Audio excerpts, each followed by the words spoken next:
La refinería de Esmeraldas fue declarada en emergencia anoche por Petroecuador debido a los daños provocados por el temblor del 25 de abril. La tosferina ha provocado 9 muertes y 253 contagios en lo que va del año, según el Ministerio de Salud. Por decisión del Ministerio de Transporte y Obras Públicas, la policía retomará el control en las carreteras en lugar de la Comisión de Tránsito del Ecuador. La central Coca-Codo Sinclair no solo está amenazada por la erosión del río, sino por la acumulación imparable de sedimentos que impide funcionar las turbinas. En los 100 primeros días de su segundo mandato, Donald Trump deportó a 139,000 migrantes indocumentados y envió a otros cientos a Guantánamo y El Salvador. Más de 10,000 personas huyen de los incendios forestales en Jerusalén, mientras en videos se observa a conductores desesperados abandonando sus vehículos en las carreteras. En la tercera entrega de la serie sobre el centenario de Barcelona, Televistazo muestra cómo esa marca ha sido utilizada por dirigentes a veces desconocidos como plataforma para lanzarse a la política. Buenas tardes, amigos. La información destacada para ustedes este miércoles 30 de abril de 2025. Petroecuador declaró la emergencia en la refinería de Esmeraldas. María Isabel. Hola Gaby y amigos. Según los informes técnicos, existen afectaciones en la infraestructura producto del sismo del pasado 25 de abril. Patricio Díaz informa que la estatal tiene facultad de contratación inmediata para enfrentar la situación. La refinería de Esmeraldas fue declarada en emergencia. Petroecuador tomó la decisión este martes después de analizar informes técnicos que identificaron afectaciones en infraestructura, almacenamiento y unidades complementarias, producto del sismo del pasado 25 de abril. Por eso la declaratoria es por caso fortuito o fuerza mayor. En la resolución se informa que el volumen de trabajos supera la capacidad de respuesta y existe riesgo de encadenamiento de fallas si no se ejecuta de manera inmediata la reparación de aeroenfriadores y hornos averiados. La empresa considera que hay imposibilidad de realizar procedimientos de contratación comunes que permitan prevenir el inminente daño o las posibles paralizaciones de servicios públicos. La emergencia permitirá a Petroecuador contratar de manera directa las obras necesarias e inmediatas para la reparación de la refinería, que suspendió su funcionamiento inicialmente como medida preventiva y dentro de los protocolos de seguridad industrial. Según un comunicado de Petroecuador, el abastecimiento de combustibles en el país se encuentra garantizado y se coordinan las acciones para las importaciones de contingencia que sean necesarias. Esta declaratoria de emergencia no será mayor de 60 días.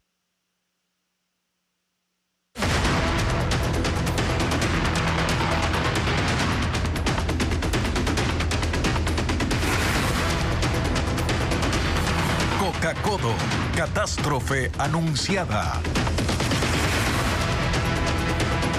La acumulación de sedimentos en la captación de la hidroeléctrica Coca-Codo Sinclair es otro problema que dificulta el funcionamiento de la central durante el invierno. Río arriba se han formado islotes con arena y piedras que amenazan a las tuberías del SOTE, OCP y el puente que conecta con la Amazonía. Paul Romero con el informe.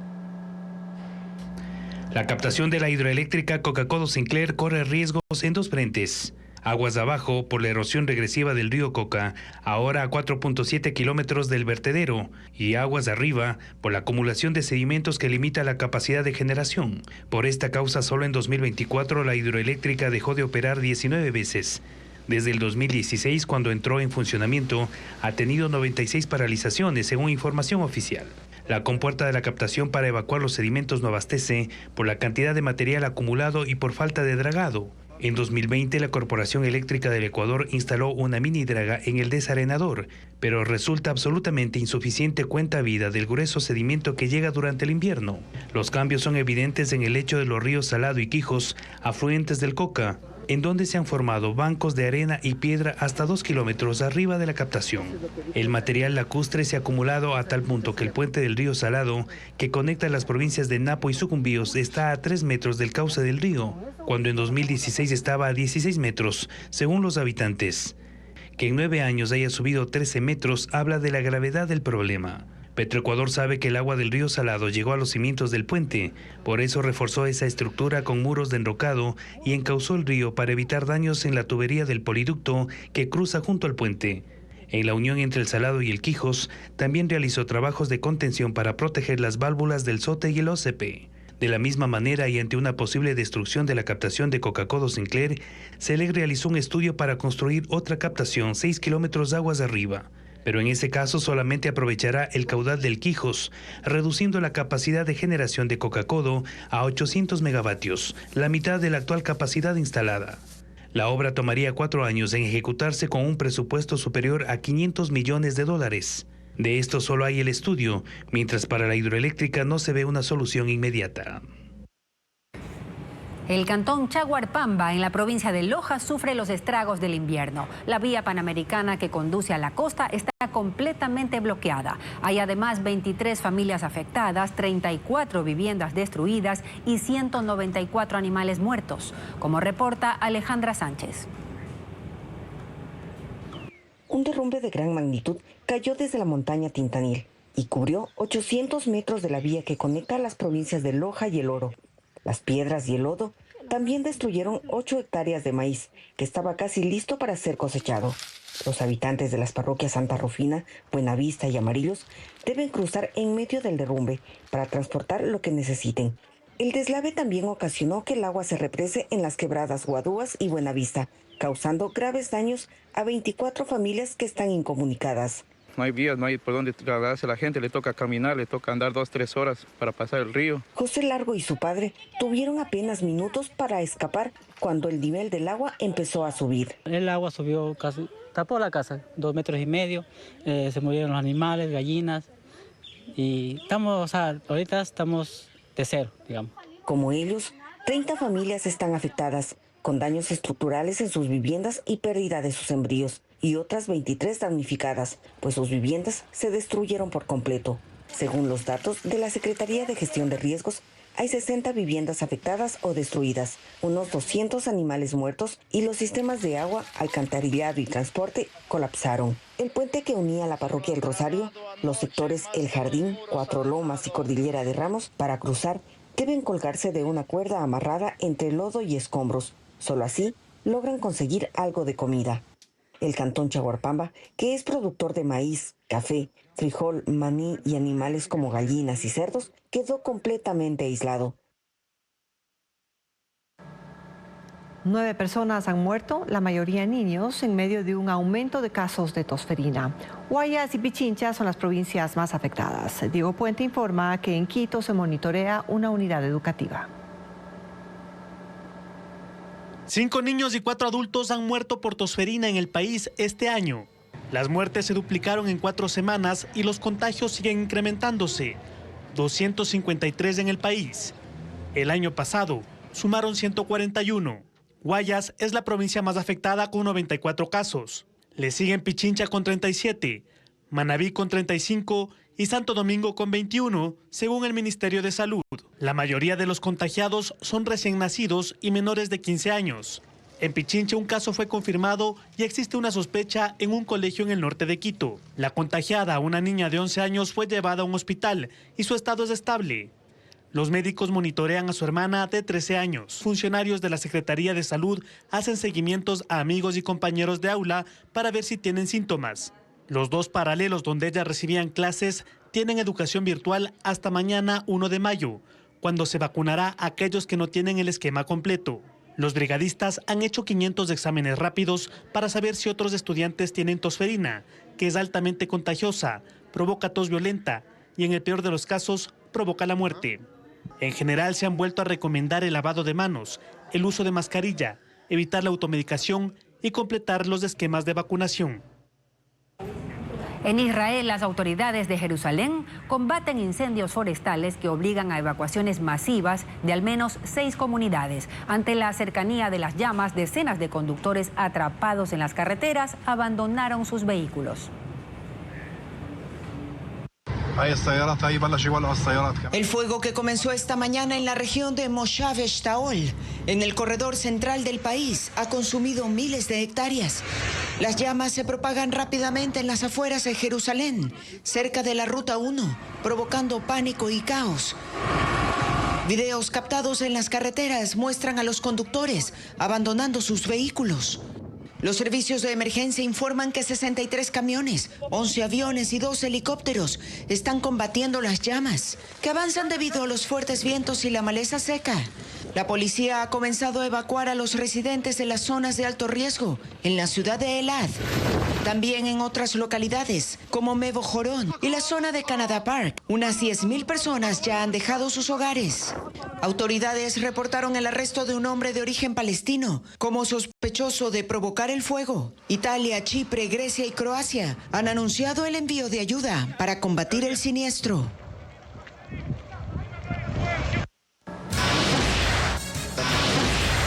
En breve, por decisión del Ministerio de Transporte y Obras Públicas, la policía vuelve a controlar las carreteras en lugar de la Comisión de Tránsito del Ecuador. Los detalles al volver de la pausa. La Policía Nacional retoma el control de 25 ejes viales en 13 provincias. El ministro de Obras Públicas y Transporte firmó el acuerdo ministerial con el que se dispone que la Comisión de Tránsito del Ecuador se aleje de las rutas donde el narcotráfico y la delincuencia operan sin contratiempos. Hernán Higuera amplía esta noticia. La policía vuelve a controlar el tránsito y la seguridad en los 25 ejes viales más peligrosos para pasajeros y transportistas por la acción de pandillas de asaltantes. Esto ocurre tras 14 años de gestión de la Comisión de Tránsito del Ecuador, que venía haciéndolo desde el correísmo. Las rutas particularmente vigiladas serán Guayaquil, Quevedo y su bypass hacia Santo Domingo, Guayaquil, Naranjal, Machala, Huaquillas, Guayaquil, Chiverías, Manta y el eje vial de Manabí. Santo Domingo, Esmeraldas, Santo Domingo, Manabí, Santo Domingo, Pichincha. Ejes viales en el centro y el norte del país y las rutas hacia Morona, Santiago, donde prolifera la minería ilegal. Con la vigencia del acuerdo ministerial se ordena la ejecución de un plan que sea política pública de seguridad y protección, y que ya lo tiene la policía. De hecho, a los 2.050 hombres destinados al control de carreteras se sumarán 700 en 13 provincias. Son las tramos de vía en donde las actividades concluyen en puerto o inician en el puerto. Ahí hay una dinámica en la cual nosotros tenemos que garantizar estas operaciones en cuanto a la prevención del delito. El control vial se hará en 3 fases y se usarán 124 camionetas que entregó recientemente el gobierno. Según la policía, se están adquiriendo 557 radios para esas vías que no tienen comunicación, además de 12 furgones con cámaras de identificación facial. La Agencia Nacional de Tránsito ha destinado $8,5 millones para esta tarea que busca reactivar la actividad comercial en los ejes viales con seguridad, pues por allí se mueve la economía del país. Se busca además minimizar la acción de la delincuencia organizada. Las descargas de aguas servidas, la acumulación de basura y prácticas cotidianas como lavar ropa en sus afluentes han deteriorado el lago San Pablo, ícono turístico y cultural de Otavalo. ¿Qué acciones están en marcha por parte de las autoridades y qué rol cumplen los ciudadanos en su recuperación? Cristian Tinajero lo explica en el siguiente informe. A simple vista, el lago San Pablo parece intacto, pero en sus orillas y bajo la superficie, la vida se apaga lentamente. Las aguas servidas y toneladas de desechos, principalmente plásticos, amenazan con convertir a esta joya andina de Otavalo en un lago muerto. Aunque desde el municipio se insiste en que la situación no es tan grave, en noviembre de 2024 se activó una mesa técnica interinstitucional para atender el problema. Como prioridad, se estableció la necesidad de frenar las descargas de aguas residuales. Como acción inmediata, el municipio prevé la adquisición de bombas de succión para reactivar las plantas de tratamiento que actualmente están fuera de operación, mientras se define un nuevo sistema de recolección y tratamiento centralizado. Al momento la municipalidad está haciendo las gestiones para la construcción. Tenemos aprobado ya los términos de referencia para un gran colector que recoja todas estas descargas de estas plantas que no han sufrido el tratamiento adecuado o necesitan mejorar el tratamiento. Los estudios para estas dos obras costarán $250,000 y estarían listos en 6 meses. La construcción de la infraestructura requerirá una inversión estimada de $10 millones y otros 6 meses de ejecución. Según las proyecciones del municipio, este sistema reduciría en un 60% la carga contaminante que llega al lago. Y para una solución definitiva, será necesario poner en marcha el Plan Maestro de Agua Potable y Saneamiento del Cantón, que aún está en etapa de estudios. Esta obra tomará al menos 2 años y requerirá una inversión de $70 millones.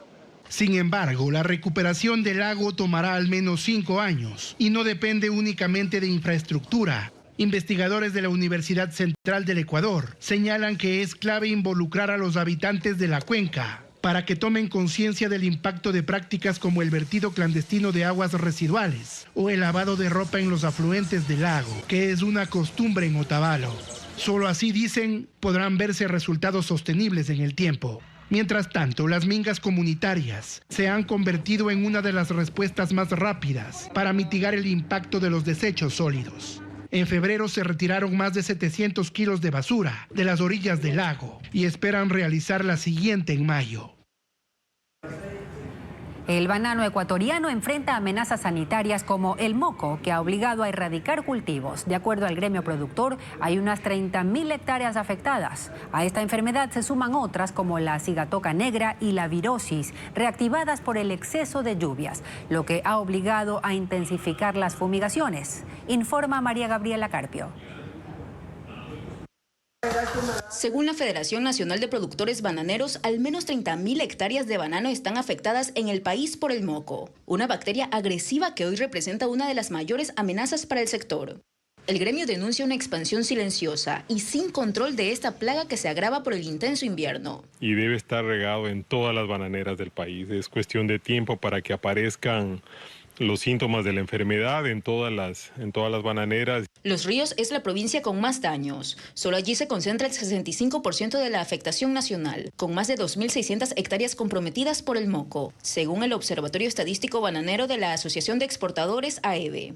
Los más perjudicados son los pequeños productores, quienes en su mayoría no saben cómo actuar frente a esta enfermedad. El moco marchita, pudre y mata la planta. Se propaga fácilmente a través del agua. Por eso durante este invierno las plantaciones son más vulnerables. Los productores también alertan que es urgente tener información completa. En cuanto a cifras, mientras el gobierno nacional, sobre todo el Ministerio de Agricultura, no transparente la situación del hectareaje, va a ser muy difícil determinar las pérdidas. Las lluvias también han reactivado otras enfermedades como la cigatoca negra, un hongo que ataca las hojas del banano, la erguinia, que se activa con el exceso de agua y pudre el tallo, y la virosis, que debilita la planta desde adentro. Esto ha obligado a intensificar los ciclos de fumigación y encarecer los costos de producción, por lo que temen que se pierda entre el 10 y el 15% de la cosecha nacional.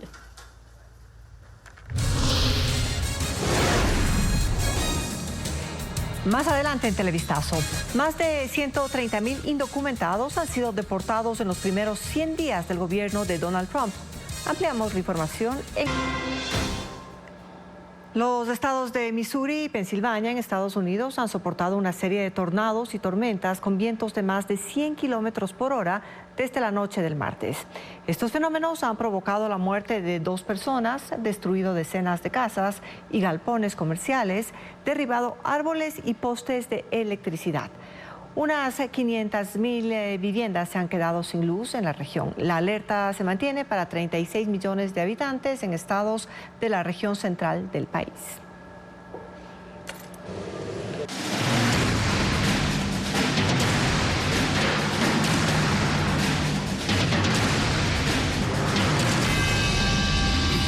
Trump, 100 días sin freno.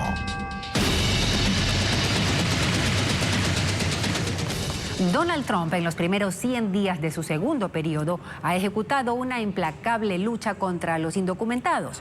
Desde su regreso a la Casa Blanca, ha deportado a 139,000 migrantes, a más de enviar a centenares a la base militar de Guantánamo y al Centro de Detención contra el Terrorismo en El Salvador. Su administración asegura que esto es solo el inicio, pues prometen que su campaña de deportaciones será la más grande en la historia estadounidense. First, I will declare a national emergency at our southern border. Primero declararé una emergencia nacional en nuestra frontera sur. All illegal entry.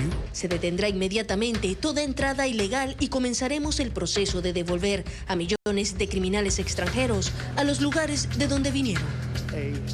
Así inició la nueva era Trump el 20 de enero y su arremetida contra los indocumentados. Desde entonces, viviendas, fábricas, locales nocturnos, incluso los supermercados, son escenario para las redadas, con decenas de funcionarios de ICE capturando migrantes y tramitando su deportación express. No hay debido proceso, tampoco importa si tienen visa vigente. La mayoría de los migrantes son subidos a aviones militares, esposados durante horas hasta sus países de origen. Pero los que Estados Unidos considera una amenaza tienen otro destino: la base militar de Guantánamo o el Centro de Detención contra el Terrorismo en El Salvador. Ahí son enviados los acusados de formar parte de grupos criminales como el Tren de Aragua y la Mara Salvatrucha. Para ello, Trump los calificó de terroristas e invocó la Ley de Enemigos Extranjeros, un documento de tiempos de guerra que data de 1798, que permite la detención y expulsión de quienes representen un peligro para la seguridad nacional. Órdenes judiciales han intentado bloquear el mandato de Trump, pero no han hecho mucho efecto. 39,000 deportations. En solo 100 días, la administración Trump ha deportado 139,000 indocumentados, según el zar de la frontera, Tom Homan. Pero dice que si se cuentan los que han sido expulsados en la frontera con México, la cifra es incalculable. Ahí Trump levantó una especie de muro humano. Envió a 3,000 soldados, helicópteros y drones para reforzar la frontera y presionó a México para que hiciera lo mismo. Para terminar de cerrar las puertas a los migrantes, eliminó el parole humanitario, el documento que les permitía una permanencia temporal. Pero la política anti-inmigrantes de Trump puso fin a las caravanas, formadas por miles de migrantes que cruzaban Centroamérica en busca del sueño americano. También vació el tapón del Darién, el peligroso paso fronterizo entre Colombia y Panamá por el que arriesgaron su vida cientos de miles de personas para avanzar hacia Estados Unidos, ahora está desolado. La administración Trump ha dicho que este es solo el inicio. Pretende ejecutar la campaña anti-indocumentados más grande en la historia de Estados Unidos. Y Donald Trump regresó a la Casa Blanca con la promesa de levantar la economía de Estados Unidos, pero ha desatado una guerra comercial. Esta noche, en la tercera entrega de la serie Trump 100 días sin freno, Televistazo mostrará cuáles han sido los efectos de sus políticas económicas. Luego de la pausa, desde hoy Barcelona celebra sus 100 años en la Noche Centenario. ¿Qué artistas y leyendas del equipo se presentarán? Ya se lo contamos.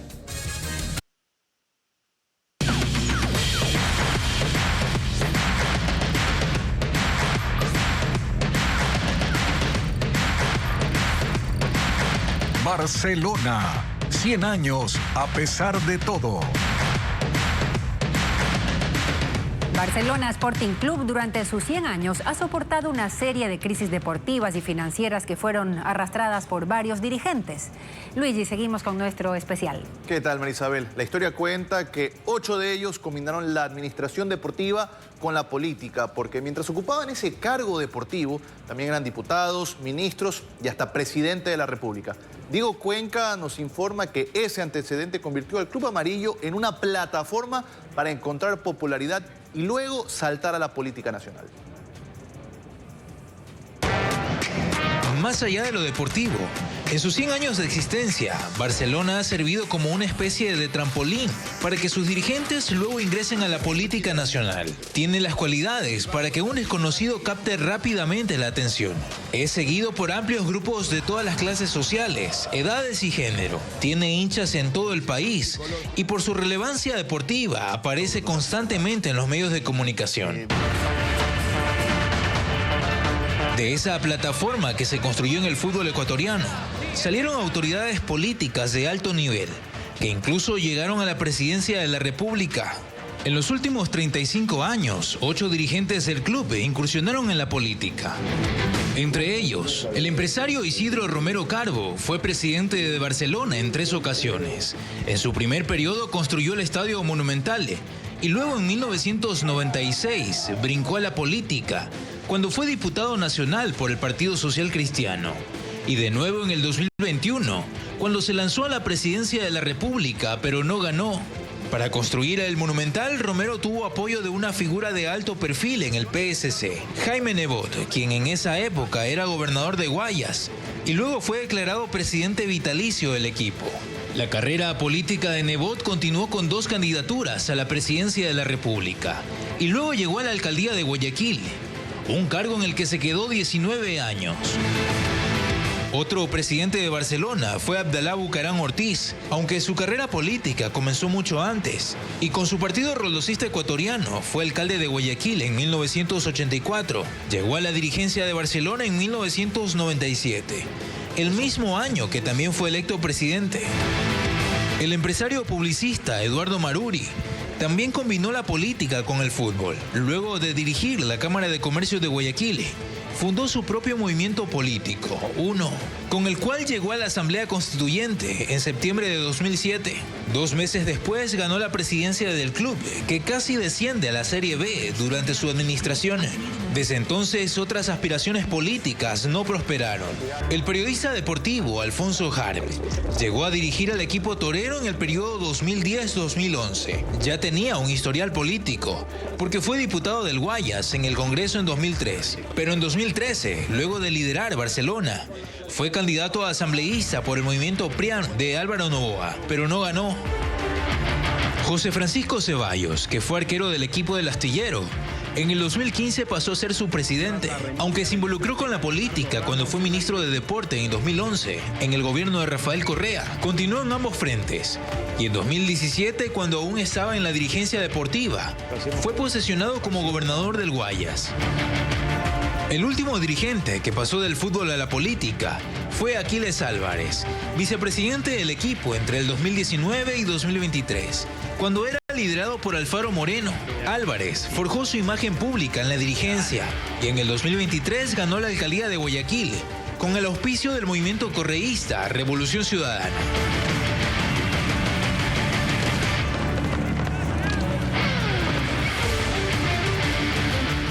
Mañana en la 4ª entrega de Barcelona, 100 años a pesar de todo, presentamos el origen del club en el barrio del Astillero de Guayaquil, así como los fundadores y los primeros jugadores que usaron una camiseta negro con cuello y pantaloneta blanca.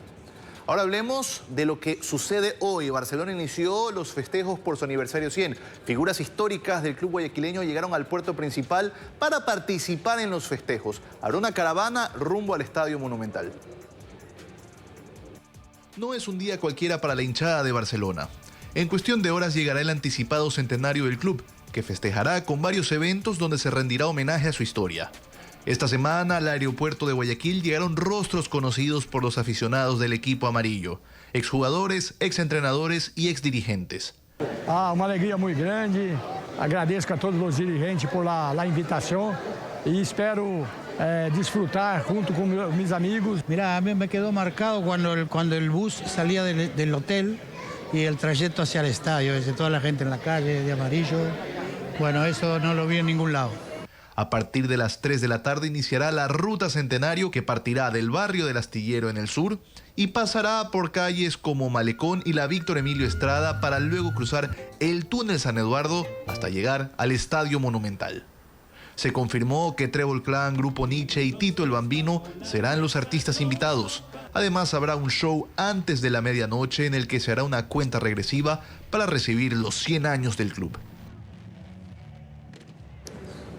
Y para que usted lo conozca, el cronograma de la celebración del centenario de Barcelona, a partir de las 5 de la tarde se abrirán las puertas del Estadio Monumental para todos los aficionados que vayan a acudir a este evento. A partir de las 19 horas se jugará el partido entre Barcelona y Pachuca, un partido que será transmitido por la señal Premium de Zapping Sports para suscriptores del plan Premium de Zapping. A las 21:35 arrancarán los shows musicales. Primero estará Trébol Clan, luego Grupo Nietzsche y finalmente Tito el Bambino.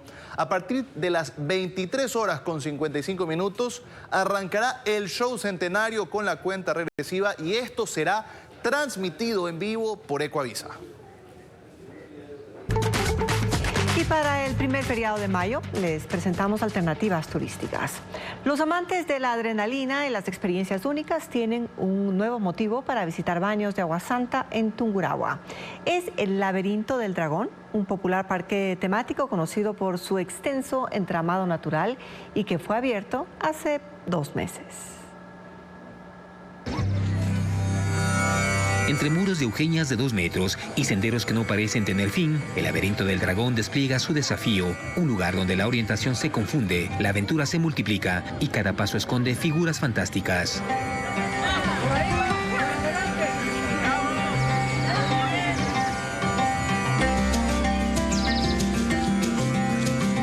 En este parque temático en la comunidad de Pondúa, en Baños Tungurahua, adentrarse en el laberinto es apenas el principio. La atracción principal está formada por un entramado natural de 1.800 metros cuadrados, diseñado durante 2 años. En su recorrido se mide la intuición y el trabajo en equipo. En sus caminos angostos se enfrentan acertijos para descubrir 4 figuras: un caballero, un cráneo y, como esencia del recorrido, dragones que emergen desde nidos hasta tomar formas enormes. El misterio se resuelve al alcanzar la torre central, una estructura de 6 metros, ideal para coronar la travesía y tomarse una foto. Desde allí, el siguiente reto será encontrar la salida. ¡Izquierda, izquierda! ¡Dale, dale! ¡Por acá! Que ingresamos y nos encontramos con caminos y luego ya cerrados y luego nos perdimos y llamábamos por los nombres hasta encontrarnos y luego nos ubicamos y llegamos acá al castillo. Pero muy divertido y muy bonito compartir en familia. Sobre el laberinto a 12 metros de altura, un puente tibetano ofrece una vista privilegiada del recorrido. Cruzarlo no solo permite contemplar el trazo completo, sino que suma una dosis de adrenalina. Cada paso sobre las tablas es una prueba de equilibrio y valentía.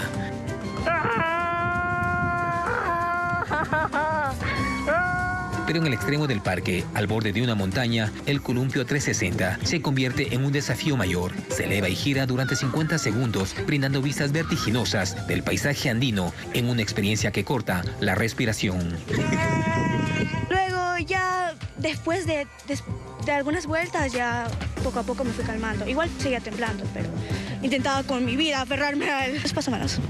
También hay espacios de contemplación. 15 estaciones dispersas permiten detenerse, mirar hacia el valle, observar de lejos el volcán Tungurahua o tomarse fotografías con diversos escenarios, como este en forma de corazón. Los visitantes pueden recorrer también el estanque central a bordo de botes. Cae la noche, el laberinto del dragón se transforma. Las luces recorren los senderos, iluminan los puentes y delinean las figuras fantásticas. El castillo y los miradores adquieren un aire de misterio bajo la neblina y el cielo. Y cerca de Quito hay 2 opciones para acampar durante este feriado: el Bosque Protector Jerusalén y el Parque Arqueológico Cochasquí. Estos atractivos naturales, ubicados en el cantón Pedro Moncayo, ofrecen actividades recreativas y recorridos por senderos históricos, todo por un costo mínimo, como detalla Adriana Bermeo.